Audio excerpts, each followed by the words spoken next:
Come on, Babas. Come on, Babas.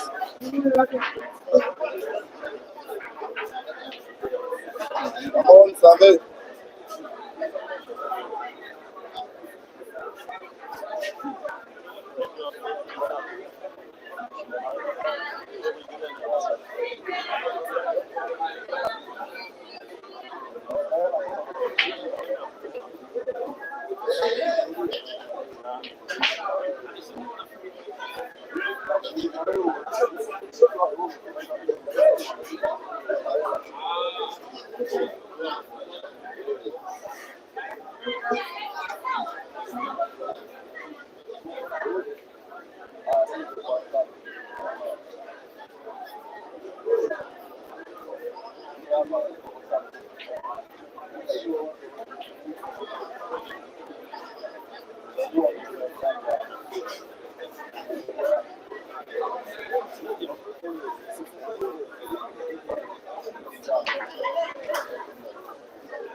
Babas.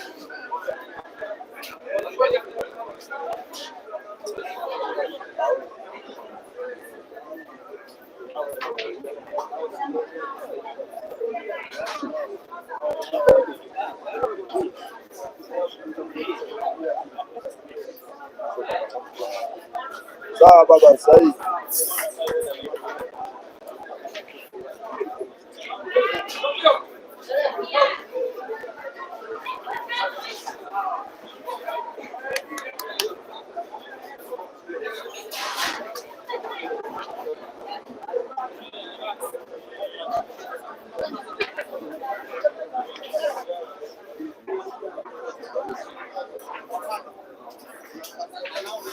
Please accept my apologies. Those of you who have been watching on the YouTube stream, we had lost it. It is now back and running on Peter Chove Live YouTube. Once again, the YouTube stream on Peter Chove Live YouTube is back and running. It looks even more flawless than it was momentarily before. It wasn't my fault. It was the fault of Airtel Tanzania. Vodacom can probably not even afford a good YouTube stream. I'm not advertising anyone. I'm just saying as is, as I get those issues in my service provision. Now the situation is Tanzanian international Mussa having pulled one back against Ugandan international Caesar Chandiga in this race tonight, which is to be played in not more than 90 minutes here at Q Masters in Tanzania, the place that is Mussa's home as a country, but not home as a club. He belongs to Snipers Full Club. I'm told that here a consistent running league is not organized on an annual basis. but players have their belonging when competitions are being held where they are. They also have lots of team matches. They also have lots of team competitions. Not exactly a league that is running, and it's something that the Tanzanian Black Ball Federation really has to look into because the passion is there. Just dig into it. Have a running league. When you have a league, players have reason to compete. When they have reason to compete, they have reason to train. When they have reason to train, you see the talent coming out naturally, almost naturally. Musa does have these 5 reds on the table. 2 of them finishable easily, respectively, to center pockets on the right and left. 1 to the corner pocket top left. The little problem for Musa Mkwega will be the black.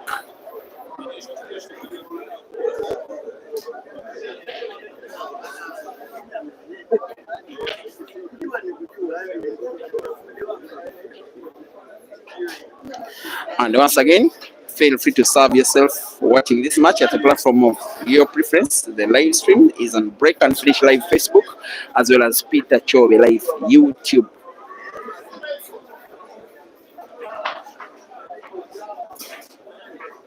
Juma Bagonza, thank you for watching. You are asking what is the name of the cue sticks that Caesar is using. I will be finding out and I will be telling you what I know he's using his chalk brand called the Scorpion Chalk, and purchasing it is actually supporting him. Mosa has played the black open, but not open enough in space. Even his facial expression agrees. He needs support, but also maintaining white ball. It has to be a very sharp cut of the red. Goes for the bank, fails on the bank, fouls in the end, and will probably be losing frame number 5, just like 3 of the first 4. So we will be asking for the cue ball from the umpire, and he will probably be taking the frame down to maintain his status as favorite for winning this match against Musa. The free shot by Caesar has been played almost in favor of Musa. What it insinuates, in my opinion, is that now, given the position of the 6 yellows that are on the table, Caesar must finish them off. If not, given the fact that he has not only failed to pot, but also left Musa's red packed, most likely Musa will be having an opportunity to finish the frame unless the Scorpion follows his usual Scorpion pattern, which normally pays off 5 yellows on the table. When he pots, white ball naturally gives him white for the dead ball played into space. And yes, in open space, now 2 yellows in open space, 1 frozen near the right, 1 in between frozen ball. The yellow that is in between the frozen one and the black is not portable to the corner pocket on the top right where it's closest. Portable to the center pocket, that means in trying to play behind that same yellow. That's why he's contemplating which of the 4 yellows he has to play first, actually 3. He's contemplating playing rail drive first. So carefully he has to be, because white ball is frozen against the cushion. It was always never going to be easy. White ball frozen. Caesar plays white ball towards the top end of the yellow that is nearest to the black. I believe that putting it will not be any difficult.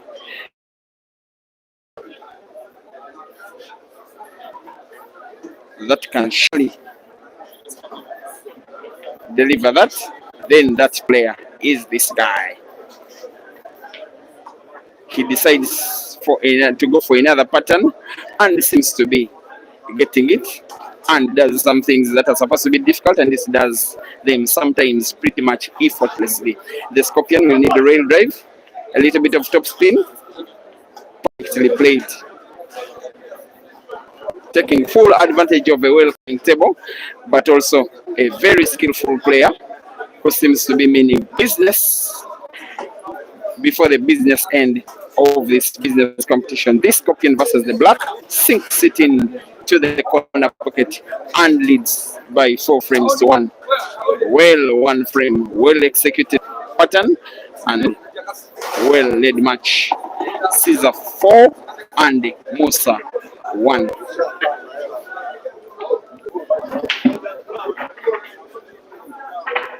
Relax, guys, watching on YouTube. This is better than being right. I am friends with members of, yes, Caesar's management team. It is Caesar's management team after all.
Another Ugandan Tanzanian affair between Innocent Sami and Ian Kazibwe of Tanzania and Uganda respectively is as well poised in favor of the Ugandan Ian, leading by 5 frames to 1. Innocent Sami is a very, very talented player.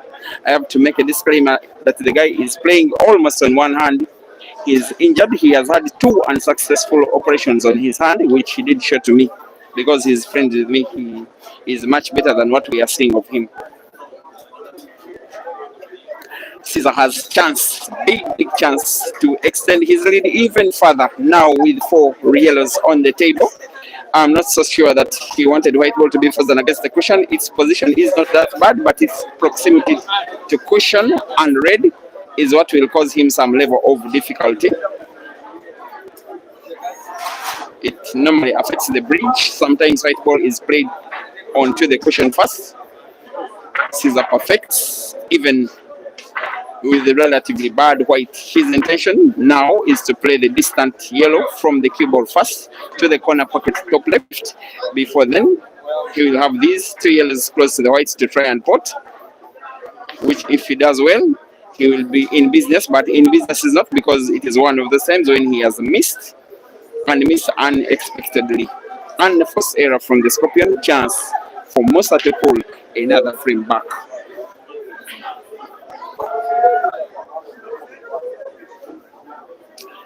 Joseph Mukasa, thank you for watching. You've gotten an update on the match involving Ian. Frank Mohede, welcome to the stream. Ivan Rodriguez, also thank you for watching. As well as Edmond Ndora. You want an update on Aiden? Aiden won his match in the first round by way of walkover, because Tami Jababo did not present himself on the table. So Aiden is into the round of last 64, and when his game comes, I will be following this camera wherever he will be.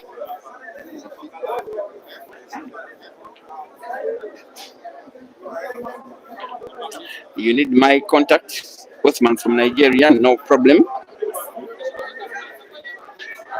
WhatsApp +256 2039 Bruce Mugabe, also thank you for watching. Love you too. Just as others who are in their hundreds watching on the Facebook stream, that is Break and Finish Live. It looks even more beautiful given how I was able to position the camera. Also the fact that Facebook has lessened video resolution, and not like YouTube, the Facebook stream is perfect today. Novonam, you want the name of the stick that Caesar uses? I'll be telling you. I have to find the time when he's queuing, he's resting, and he's not on table. Then I ask him. Then I will tell you when I get, without interrupting with his play. Because when these players are on the table, their mind is fully on the game. Sometimes they just don't want that interruption. Pardon Mutiza. Mutizera, thank you for watching. Mark Charles Bogeme, you're asking when Hazard versus Solar is on. It will come. It is now 6-1. Ian Kazwe leading against Innocent Sami. As in here, you're asking where Herbert is. Would have missed his school examinations if he had come to this competition. That's why he is not in Tanzania. Toton Kobo, thank you for watching the stream all the way from South Africa. Davis Bandari, you are appreciating the live broadcast. Thank you very much. In the next 30 seconds, I'll be trying to get scores from other tables. Then I will be giving you live updates. See you then.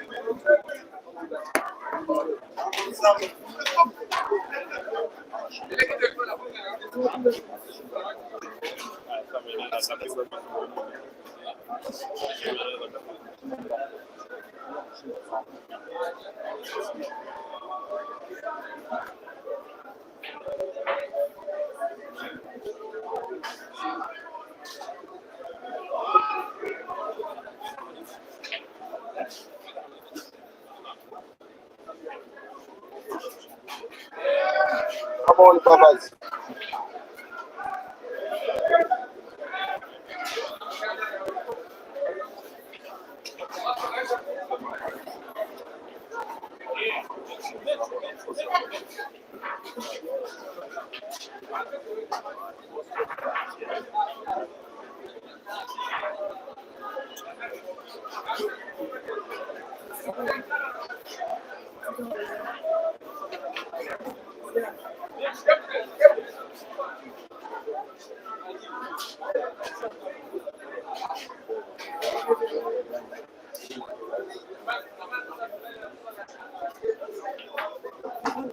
Baba, sai. Bado mapema baba. Musa Mkwega 2 and Caesar Chandiga 4. From other scores, I gathered that this Tanzanian Zanzibari player Abid Dao is having a 4-1 lead on a player also from Tanzania. The Zambian boy Sangu is on table. I'll be giving you an update on his game. I can also see a ladies match between Penny and Rose of Kenya, who is 2 frames to 1 down, against Zaimat Navafu of Uganda. Solomon Konjera, he called himself Malawi number 2. Today, after seeing more Malawi players, I can now say that that is a myth, not true whatsoever. But he's down by 3 frames to 2 against should be Elon from Kenya. Yes, it is. And then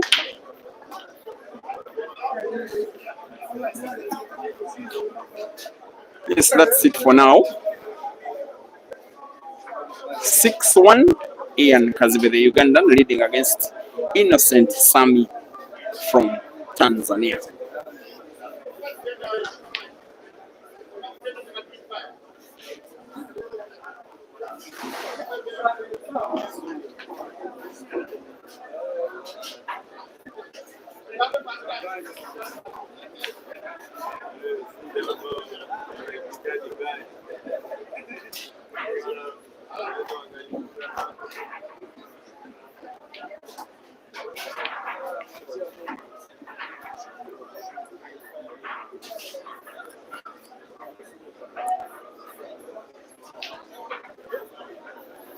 Welcome to Top Class Pool African Style. If you're just joining this stream, you are watching what is supposed to be a big continental match between one of the finer players from Tanzania. He's a member of the Taifa Pool Stars, the Tanzanian national pool team.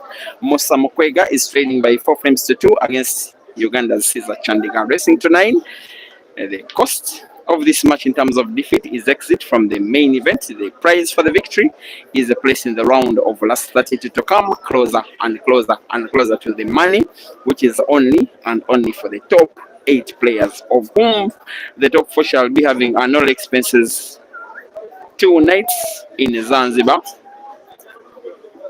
going by ferry this Tuesday, returning on Thursday to enjoy Zanzibar, which I hear is one of the best places to have fun on the entire African continent. It is an island in the Indian Ocean. We are just at the shores of the Indian Ocean. you can walk towards the water, which is the very eastern end of the African continent.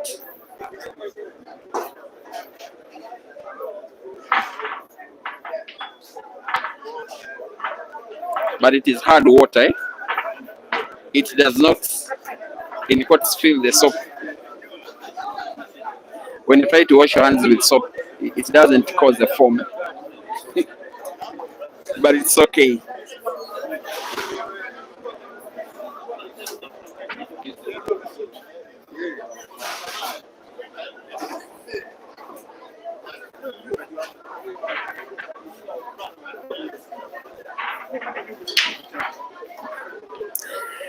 There is a moment of disbelief and fear of the unknown,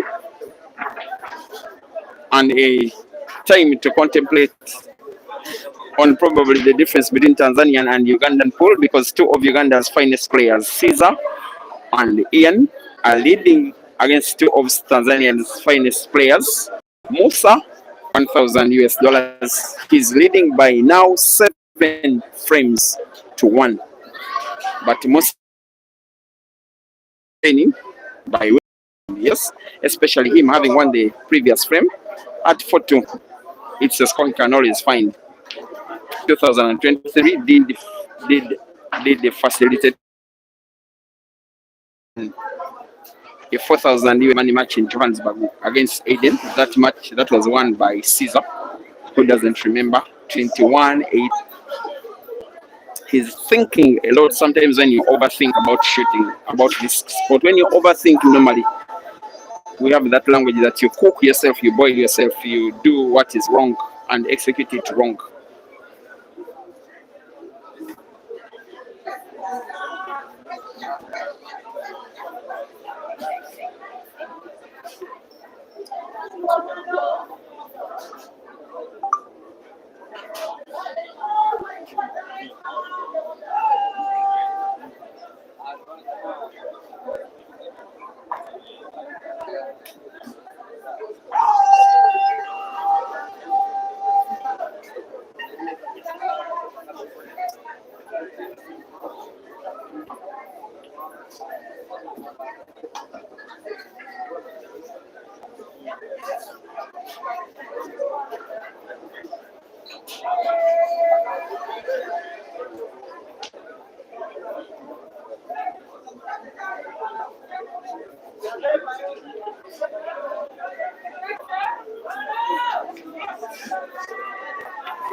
Once again, dear viewers, Caesar Chandiga leads against Mussa by 4 frames to 2. At the same time that another Ugandan is having a more healthy lead by 7 frames to 1, Ian Kazibe leading against Innocent Sami. I am having a live stream of Caesar versus Mosa on Break and Finish Live Facebook, as well as Peter Chobe Live YouTube. Also expect highlights of this action this morning and other mornings and other mornings and other mornings on Break and Finish Live TikTok.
slowly but steadily, one step at a time.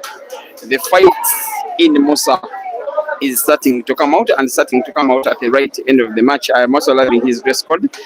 When you look at him play, when he's facing backwards, you can see him play right at the back of his shirt. He has a beautiful picture of his shooting at the back of his shirt. So you can see him when he's facing you. You can also see his face when he's facing against you.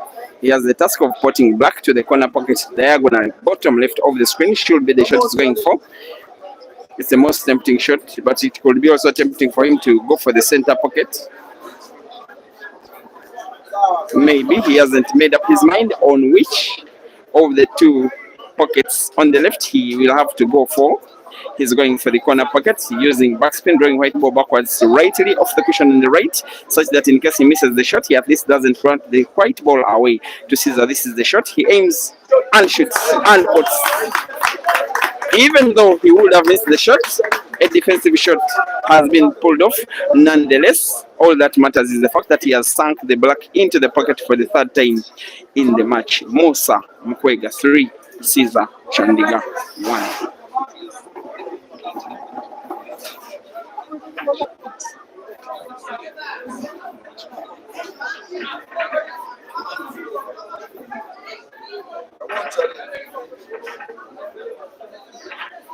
Come on, Sammy. Come on, Sammy.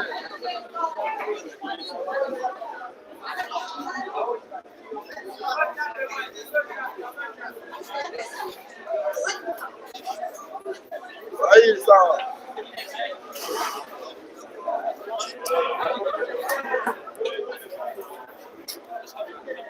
Scott Trevor, thank you for watching. Elvis Innocent on the Facebook streams. Chims Kapela Chunga, you think this guy Mosa can also shoot? Yes, he can. You cannot be a member of the Tanzania national team and you're not a good shooter. He is a very good shooter, Musa Mukwega, and he has the potential to win this match. Yes, he has. Robson Kings in coma. You're asking how many minutes are left. It's too early to think about time left. These guys have been playing in this match for about less than half of the allocated time. And I think they are more likely, whoever will be winning, to rest to 9 in full, to win by 9 frames to any kind of score.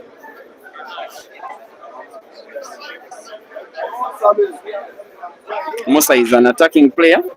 The difference is that he takes more time between shots than Caesar, who is also an attacking player, but with a little bit more speed, also more accuracy.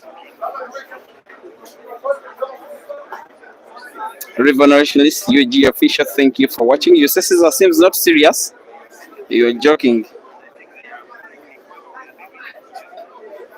Davis Chola, also thank you for watching on the Facebook stream.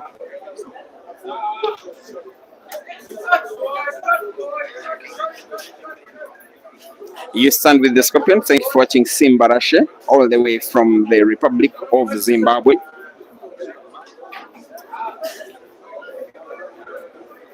By the way, Caesar is teammates with Malvan Mokonza.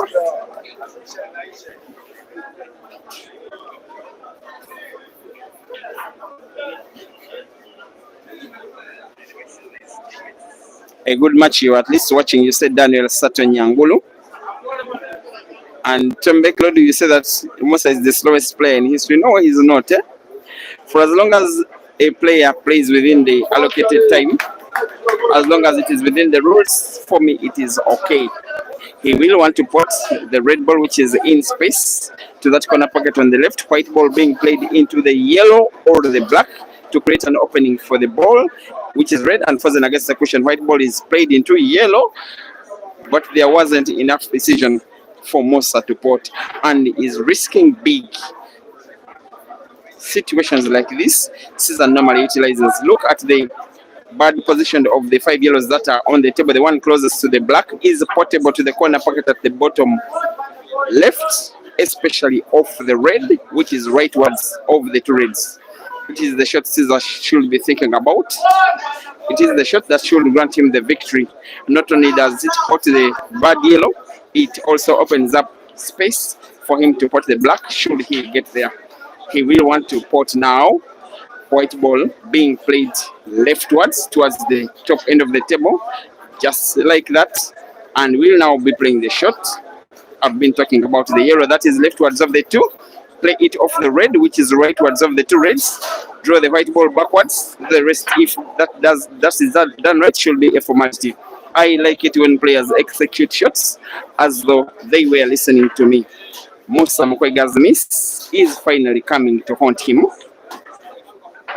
from this kind of range. In an event of this level, the Scorpion will always be very unforgiving. Just like that, Mosa loses the frame. Caesar 5 and Musa 3.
The rescuer has mastered the art of potting balls off others,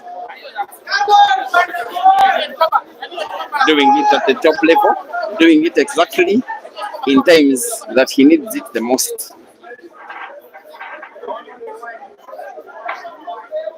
Now what we are left to see is the second red, which is near the center pocket where he's having his hands, must be gotten white for at the right end of the table such that he can play it more. 3.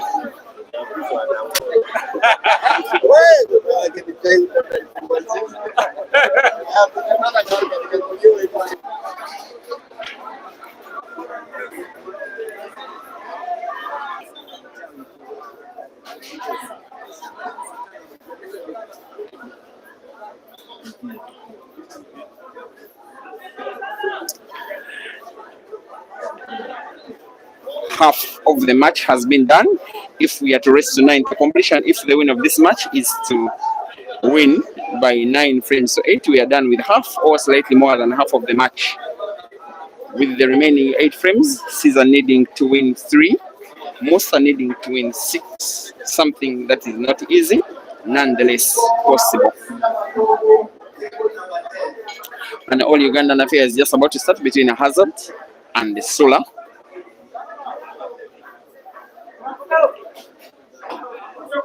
Remember, Sula is the Ugandan legend who did beat Eshka Chimwanda. I think 8 frames to 6 was the score by the elapse of 90 minutes, the amount of time for which this match is allocated.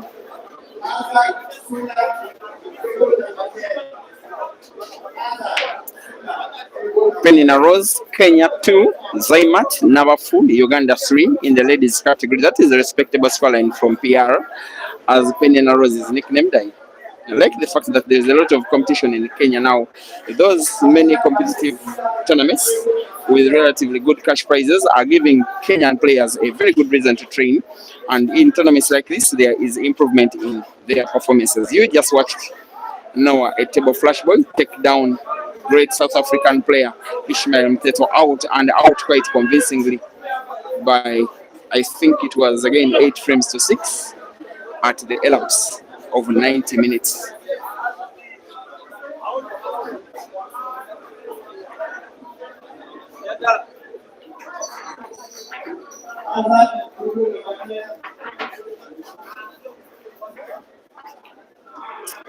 Another great kid of African pool, Sango, is on the table against a player from Mombasa, name yet to ascertain. Sango is one of those players whose talent I rank so highly in terms of those upcoming players, the young ones. Sango is from Zambia, just as is Japhet Mangoma from Zimbabwe, Craig Nkala, as well as Richard Mushove, the guy that is called the family man. And then 3 very talented shooters from Uganda, Jackson Asiku, Yahya Mpindi, Herbert Makisa. Not forgetting even more youngsters shooting very good from South Africa, led by Ryan Williams, then the young man called Mussa. That one is about to turn 19 or something. Eh? He's about to be no longer young.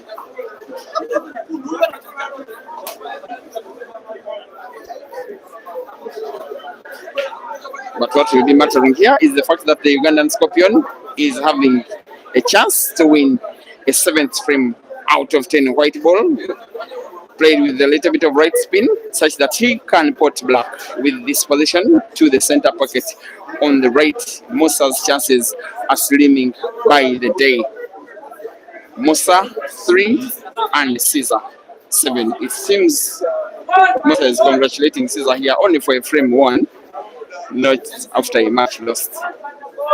Sometimes it has happened. Some players have made me use that. Watch some matches in which Caesar's opponents have conceded matches even before the conclusion of those races. I'm happy that Musa is not one of them. He still has the fight in him. Still possible to win 6 frames for Musa before Caesar can win 2.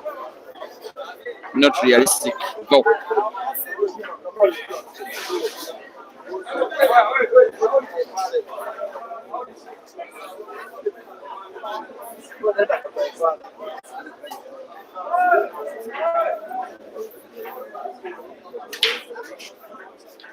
He will be playing Musa that Caesar does not make a ball on the break. Big break it is. Seems cue ball is sunk. We have a foul on the break. We have a scratch on the break. Advantage Musa. He will be trying to do this one for snipers for Tanzania, for himself. A very crucial frame is there's no need asking for the umpire's permission to get the cue ball from under the table mechanism. It's only wasting Musa's time.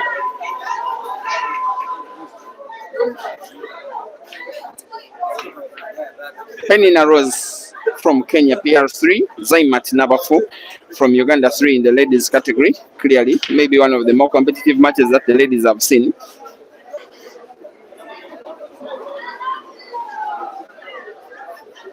Sulamatovu nil, Hazard Lukoma nil in the men's round of last 64.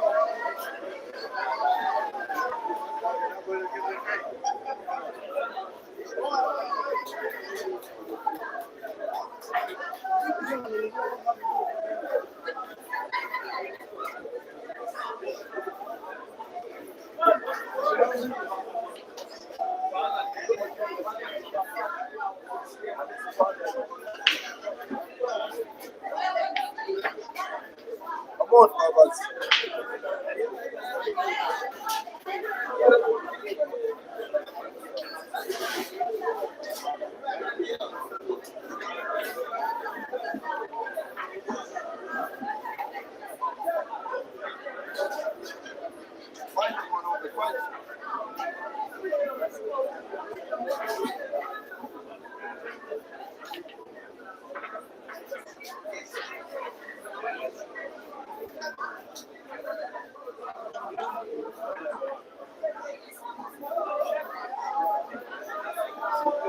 7-3 is where we are at. And it's sometimes even the chances that Musa is now getting, is not utilizing them to his full advantage. When you are taking on Caesar, when he has a 4-frame lead, when he scratches on the break, please ensure that you finish the frame.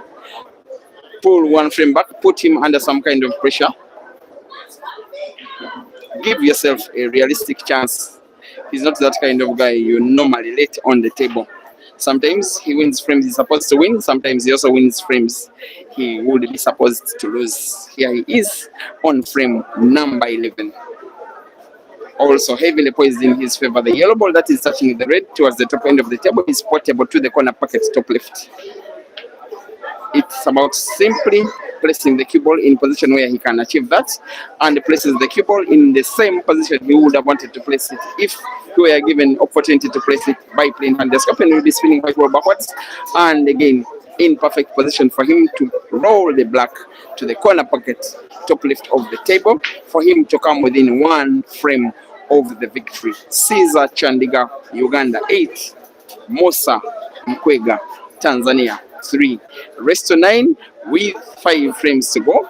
Musa needing to win them all or else succumb to second round victory, just as has been Innocent Sami. Once again, Tanzania 3 and Uganda 8.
We were informed that these players will have to play till they reach the round of last 16 today. The ongoing matches in the round of last 64, meaning whoever wins will have to play 1 more match to try and return to tomorrow's day number 2, while it's still in the competition. Actually, tomorrow is day number 3, I beg your pardon, for the competition. The eyes of the African continent are in Tanzania, where they are organizing a truly African competition for the second time, but first in 11 years. The first truly African Cup that was organized by Tanzania was the All Africa Pool Championships in 2014. Then, certain Caesar did not know how to hold a stick. He was in the rural countryside of Moyo in northwestern Uganda. Mussa Mkwega was only just learning the game. At this time now, they both face off as fully fledged international players representing their respective national teams, Tanzania and Uganda respectively. By the way, Tanzania, from the years that were, well, 2005 to 2015, they were the best team in the East African region, followed by Kenya and Uganda third. But of course, some things have been rightly done in Uganda over the last course of 10 years, and some things not exactly done right in Kenya and Tanzania, to the effect that the Ugandans have now been setting the bar for the development of the sport in the East African region and producing the biggest number of stars on the tables in the men's category and distantly by far in the ladies category. Tanzania is now playing catch up, and I think successfully so. They have a number of very good players nowadays. Talk of Innocent Sami, the finalist at the Grand Mchana. This guy, Musa Mkwega, whether he wins or loses this match, doesn't take the fact that he's a decent player. Who didn't see the match between Baraka and Ade of Zambia. Baraka taking down a Zambian international by 9 frames to 2. Baraka is a Tanzanian player. Amongst other shooters, Abdallah Hussein, Abeid Dawa, and there's so many others, men and women. And then the Kenyans are also starting to come into the fray and not having into the quarterfinals. Clearly, they are unable to. Former Uganda national team captain Zaimatu is one of the best players in the competition. At maximum 20 in the ladies category, is throwing 3-all still with the penny in a rose. It's always healthy to have competition not dominated from one side.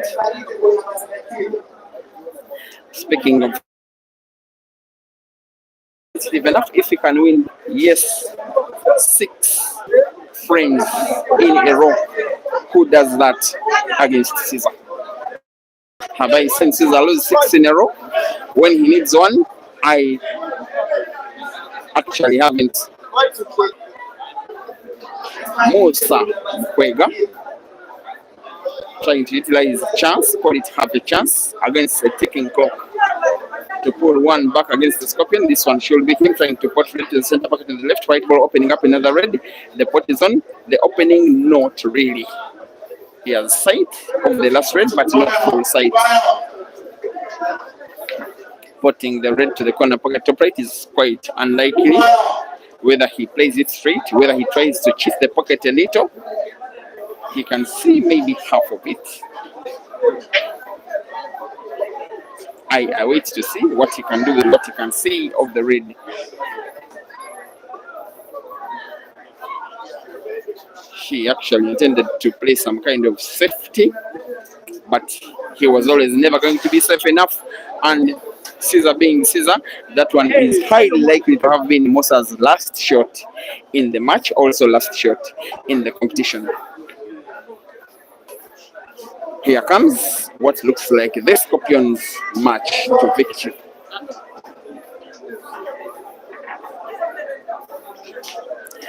One last yellow to the center pocket on the right, black to the corner pocket on the right, and the victory will be underlined, stamped, signed, and sealed by Caesar Chandiga. A truly awaited match has turned out a truly one-sided match. There was a time when Mosa really did put up a fight after Caesar leading by 4 frames to 1. Mosa winning 2 frames in a row. At the time, it seemed that we had a match on our hands until the beast out of the Scorpion came out at the time that it really had to, winning the last 5 frames all in a row and comfortably winning the match in the very end by 9 frames to 3. Final score, Mussa Mkwega, Tanzania 3, Caesar Chandiga, Uganda 9. See you in the next one. Thank you for being a lovely audience.